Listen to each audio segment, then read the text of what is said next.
Update দিল। আমরা মানে বাঁধটি কতদিন নাগাদ মেরামত হতে পারে আর যত দ্রুত সম্ভব মেরামত করা যায় এটা এলাকার মানুষের দাবি। আপনার সে প্রেক্ষিতে কি যা বলতে চান?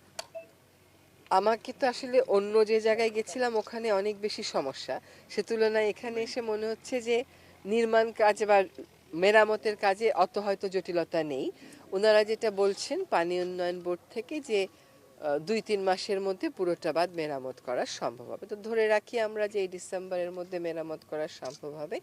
আর এখন যেহেতু বর্ষাটা শেষ হয়ে গেছে, প্রায় শেষের দিকে, এখন আবার নতুন করে বন্যা হওয়ার সম্ভাবনাটা কম। সেপ্টেম্বরও তো প্রায় পার হয়ে যাচ্ছে, তো আশা করি ডিসেম্বরের মধ্যে মেরামতটা শেষ হয়ে যাবে। ম্যাম, আমাদের এখানে এই বন্যায় আমরা যে সমস্যাটা মুখোমুখি হয়েছি সেটি হচ্ছে যে নদী এবং খাল দখল। এই নিয়ে কিন্তু মনোহরগঞ্জ লাকসাম এলাকাতে ওখানে মানববন্ধন হয়েছে। আর গোমতী নদীর বাঁধ কাটা নিয়ে আইনিভাবেও কিন্তু জিডি করা হয়েছে, সেগুলো কখনোই ফলপ্রসূ হয়নি, বরং প্রভাবশালী মহল সেগুলো করতে দেয়নি। তো যারা নদী দখল করে আছে, বাঁধ কাটছে, তাদের ব্যাপারে শুধু কুমিল্লা নয়, সারা দেশেই আপনারা কোনো কঠোর সিদ্ধান্ত দিবেন কিনা বা নির্দেশনা দিবেন কিনা? যদি আমরা কঠোর সিদ্ধান্ত না দেই এবং নির্দেশনা না দিই এবং সেটা বাস্তবায়ন না করি, তাহলে যে আমরা সংস্কার আর পরিবর্তনের কথা বলি সেটা তো অর্থহীন হয়ে পড়ে। এবং এইখানে আসবার আগে আমি যেখানে ছিলাম, ফেনী এবং নোয়াখালী, সেখানেও একই সমস্যা। সব নদী দখল, সব খাল দখল, বাদ দিয়ে দিয়ে মাছ চাষ করা এবং তাদের বিরুদ্ধে কোনো ব্যবস্থা না হওয়া, কাজেই এবং বালু উত্তোলন করা। আপনাদের এখানে এই সমস্যাটা কতটা প্রকট আমি জানি না, বালু উত্তোলন করা। তো আমরা ডিসিদেরকে বলে দেব যে সমস্ত জায়গাতে বালু উত্তোলনের কারণে এরকম গুরুত্বপূর্ণ স্থাপনা ক্ষতিগ্রস্ত হচ্ছে, সে সমস্ত জায়গায় আবার বালুমহল ঘোষণার আগে বিস্তারিত সমীক্ষা করা এবং জনমত যাচাই করা। এটা আসলে আইনেও আছে, কেউ কখনো করে না। আর দোষী যাদের নাম আছে, আপনারা তো বিভিন্ন সময় অভিযোগ করেছেন, কাজে সরকারের কাছে তো নামগুলো আছে। সরকার এই সময়ে গ্রেফতার করতে না পারার বা আইনি পদক্ষেপ না নিতে পারার তো আমি কোনো কারণ দেখি না। অন্য সময় রাজনৈতিক সরকার থাকে, তাদের আশীর্বাদ পুষ্ট লোকেরা থাকে, এখন তো আর সেরকম নেই। এবং আগামীতেও যখন আবার আমরা থাকবো না, নতুন সরকার আসবে নির্বাচিত, তাদের সময়ও যেন তাদের আশীর্বাদ পুষ্ট লোকেরা এ সমস্ত অত্যাচার করতে না পারে, সেটা নিশ্চিত হওয়ার জন্য তো এই লোকগুলো যারা এতদিন এই কাজগুলো করেছে শাস্তি হওয়া প্রয়োজন। কাজে প্রশাসনের উপর অবশ্যই অনুশাসন থাকবে। যাদের বিরুদ্ধে অভিযোগ আছে আপনারা দেখবেন। এবং খালগুলোর আমরা যেটা নোয়াখালীতেও বলে এসছি, ফেনীতেও বলে এসছি, তালিকা করে দখলদারদের তালিকা করে উচ্ছেদ শুরু করে দেন। এটা যে আমার সবগুলো খালের সব দখলদারের তালিকা একবারে লাগবে তা না, যে এই খালটার দখলদারের তালিকা আগে চলে সেটা উচ্ছেদ করা শুরু করে দেন।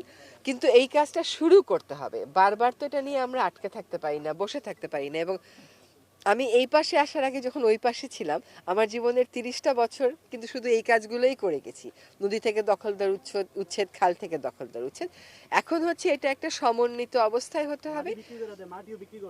হ্যাঁ, মাটি বিক্রি করে, তো আমার এমনকি পার থেকেও মাটি কেটে কেটে নিয়ে যায়, সেরকমও তো ফসলি জমিগুলো একদম কেটে। এবং এইটা যদি অব্যাহত থাকে তাহলে আর প্রশাসনের কাজটা কি? প্রশাসনের কাজটাই তো হচ্ছে এটাকে নিয়ন্ত্রণ করা আর দুষ্কৃতিকারীদেরকে শাস্তির মুখোমুখি করা।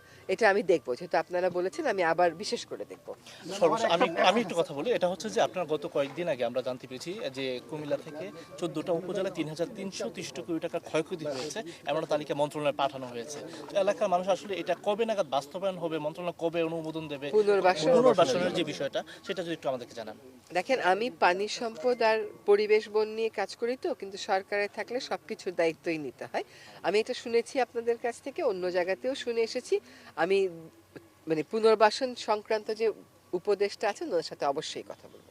ম্যাম, একটা প্রশ্ন ছিল, এবং কিন্তু একটা কথা মনে রাখতে হবে, যতটা ক্ষয়ক্ষতি হয়েছে তত পুরোটাই তো আসলে হয়তোবা দেওয়া সম্ভব হবে না, কিন্তু যারা বেশি ক্ষতিগ্রস্ত হয়েছে, বেশি প্রয়োজনের মুখোমুখি আছে, অন্তত তাদেরটা যেন তড়িৎ গতিতে করা হয়, আমি অবশ্যই সংশ্লিষ্ট উপদেষ্টাকে বলবো। উপদেষ্টা বলছিলেন কয়েকদিন আগেই বৈষম্য বিরোধী ছাত্র আন্দোলন সহ দেশের বিভিন্ন মহল আলোচনা শুরু করেছিল যে ভারত যেখানে যেখানে বাদ দিয়েছে সেখানে বাংলাদেশ যেন বাদ স্থাপন করে। তো সেক্ষেত্রে আপনাদের কোনো চিন্তা আছে কিনা, বা বাংলাদেশ সরকার এই বিষয়ে কি চিন্তা করছে? সীমান্ত যে নদী, তাই সেগুলোর বিষয়ে কি? বাংলাদেশ সরকার তার অবস্থান, এখনকার সরকার তার অবস্থান স্পষ্ট করেছে। অবস্থানটা হচ্ছে যে এগুলো দীর্ঘদিন ঝুলে থাকতে পারে না। 53 বছরে আমরা কেবলমাত্র একটা নদীর চুক্তি করেছি, যেটা আমাদের কিছুটা স্বার্থ রক্ষা করেছে, আরেকটা হচ্ছে ফেনী নদী, সেখানে আমাদের প্রতিবেশী দেশের স্বার্থ রক্ষিত হয়েছে। বাংলাদেশকে তার জনগণের অধিকারের কথা বলতে হবে, আন্তর্জাতিক নদীর উপর বাংলাদেশের যে অধিকার সে কথাগুলো বলতে হবে। সেটা তার প্রতিবেশী দেশ ভারতের সাথে বলবে, উজানের অন্যান্য দেশের সাথে বলবে। আমরা কিন্তু ভাটির দেশ, যদি চীন বলেন তাহলেও আমরা ভাটি, যদি নেপাল বলেন তাহলেও আমরা ভাটি, যদি সকলের সাথেই আমাদের কথা বলতে হবে। আমরা আন্তর্জাতিক আইন মেনে সমাধানের চেষ্টা করব, কিন্তু যে আন্তর্জাতিক আইন আমরা মানার কথা বলি সেই আন্তর্জাতিক আইন আমাদের সরকারই এখনো অনুস্বাক্ষর করেনি। কাজে আমাদের প্রথম কাজ হবে অনুস্বাক্ষরের ব্যাপারে একটা সিদ্ধান্ত নেওয়া। এখন আমরা কর্মকাণ্ডগুলো এমনভাবে পরিচালনা করতে হবে, সকলকেই বুঝতে হবে, যাতে আমরা যার সাথে সমঝোতায় আসতে চাই তাকে আমরা আলোচনার টেবিলে আনতে পারি। মানুষের অনেক ক্ষোভ আছে, অনেক রাগ আছে, মানুষ মানুষের জায়গা থেকে সেই ক্ষোভ আর রাগের কথা বলবে, কিন্তু আমাদের যখন আলোচনার জন্য প্রস্তুতি নিতে হয় তখন আমাদেরকে ওই বিষয়গুলো বিবেচনায় নিয়ে, মানুষের দাবিগুলো বিবেচনায় নিয়ে আলোচনার পথ যেন খোলা থাকে সেভাবেই কথা বলতে হয়। তো আমরা অবশ্যই ভারতের সাথে, যেমন আমরা ফেনীতে এবং নোয়াখালীতে বলে এসেছি যে ক্ষতি কতটুকুন হয়েছে এটা সম্পূর্ণ জানার পরে আমরা বলতে পারি যে আমাদের এই রকম ক্ষতি হয়ে গেছে আগাম সতর্কতা না দেওয়ার কারণে। আপনার যখন পানি ভাগাভাগির বিষয় হয় বিষয়টা জটিল, কিন্তু যখন পানি ভাগাভাগির বিষয় না হয়, শুধুমাত্র অন্য দেশকে জানানোর বিষয় হয় যে এখানে বৃষ্টিপাত বাড়ছে, কিছুক্ষণের মধ্যে আমার বাঁধের দরজাগুলো খুলে দেবো বা খুলে যাবে, তোমরা প্রস্তুতি নাও, এইটুকুন জানাতে তো আপত্তি থাকার কোনো কারণ নেই। সেজন্যই আমরা ক্ষতিগুলোর জন্য অপেক্ষা করেছি, যে ক্ষতিগুলোর এখন একটা হিসাব হয়ে গেছে, এখন অবশ্যই ভারতের সাথে আমরা এই বিষয়টা তুলব। আর আপনি যে কথাটা বলেছেন সেটা হচ্ছে যে বাঁধের পাল্টা বাঁধ, এটা হচ্ছে মানুষের মনের ক্ষোভের কথা। সবসময় বাঁধের পাল্টা বাঁধ তো প্রযুক্তিগতভাবেও ঠিক হবে না। আমরা চেষ্টা করব যে বেসিন ওয়াইজ, যেমন ধরেন আপনি নেপালে সৃষ্টি হয়ে ভারতে হয়ে বাংলাদেশে আসলে শুরু থেকে শেষ পর্যন্ত এটাকে দ্বিপাক্ষিক না রেখে এটাকে বহুপক্ষ মিলিতভাবে আমরা একটা নদীকে একটা অস্তিত্ব ধরে আমরা কাজ করতে পারি কিনা, সেটা যদি সময় সাপেক্ষেও হয়, সেখানে রাজনৈতিক প্রতিশ্রুতির ব্যাপার আছে, অঙ্গীকারের ব্যাপার আছে। কিন্তু আমার দেশের তিস্তা পারের মানুষ কতদিন আর বসে থাকবে? আমরা তো অনেক দিন হয়ে গেল আমরা পেলাম না কোনো চুক্তি। সেটার ব্যাপারে আমরা অবশ্যই তিস্তা পারের মানুষের কথা শুনি, গোমতী পারের মানুষের কথা শুনি, মহুরী পারের মানুষের কথা শুনি, ফেনী নদীর পাশের মানুষের কথা শুনি, আলোচনা করব। ম্যাম, আমি যে প্রশ্নটা করতেছিলাম যে আমি তো গুমতি পাড়ার ছেলে, সাংবাদিকতা করি, আমি দেখলাম যে গুমতিতে কিন্তু জোয়ার ভাটা নেই, শুধুমাত্র গুমতিকে শাসন করার কারণেই কিন্তু এবারে এই ভাঙনটাও তৈরি হয়েছে। এবং গুমতি শাসনের একটা বড় অংশ হচ্ছে কিছু স্থাপনা নির্মাণ, পাকা স্থাপনা নির্মাণ। এবং আমরা খবরও নিয়েছি বা অনুসন্ধানী রিপোর্ট করতে গেলে দেখলাম যে তারা বেশিরভাগই জেলা প্রশাসনের অনুমতি নিয়ে করেছে বলে দাবি করে। সেই ক্ষেত্রে এখন পর্যন্ত কুমিল্লার যে ৪-৫টা উপজেলার উপর দিয়ে যে গুমতি বয়ে গেছে, শতাধিক পাকা স্থাপনা তৈরি হয়েছে জেলা প্রশাসন, উপজেলা প্রশাসন নামে।